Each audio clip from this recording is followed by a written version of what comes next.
اسلام آباد کا بڑے تجارتی مرکز بلو ایریا پارکنگ کے مسائل کا شکار ہے۔ عوام نے پارکنگ کا مسئلہ حل کرنے کا مطالبہ کر دیا ہے۔ عمرانہ کومل کی رپورٹ دیکھتے ہیں۔ کہیں کار پارکنگ پہ جھگڑا تو کہیں غلط پارکنگ پہ لفٹر نے لیا اٹھا۔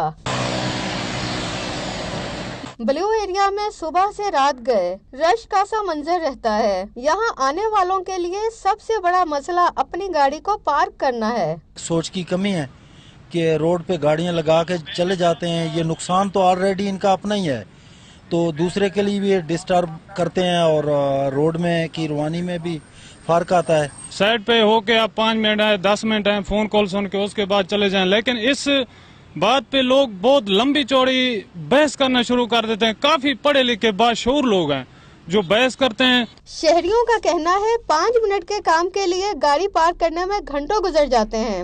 گاڑی چوری ہونے کا خوف بھی رہتا ہے۔ پارکنگ کا تو ادھر بہت مسئلہ ہے۔ ابھی میں بھی گاڑی کھڑی کر کے ہوں، وہ جو ہے اس ڈبل روڈ سے اس طرف کھڑی کر کے آیا ہوں، ادھر گاڑی لے کے آئے تو آدھا گھنٹہ پھرنا پڑتا ہے۔ پارکنگ کا یہاں پہ بہت ایشو ہے۔ آتے ہیں ہم 5 منٹ کے لیے اپنے کام سے اور یہاں پہ ہمیں کوئی آدھا گھنٹہ لگ جاتا ہے۔ پارکنگ اتنی غلط گاڑیاں کھڑی کر کے جاتے ہیں، ایک چھوٹی گاڑی نے 3 گاڑیوں کی جگہ آکیوپائی کی ہوئی ہوتی ہے۔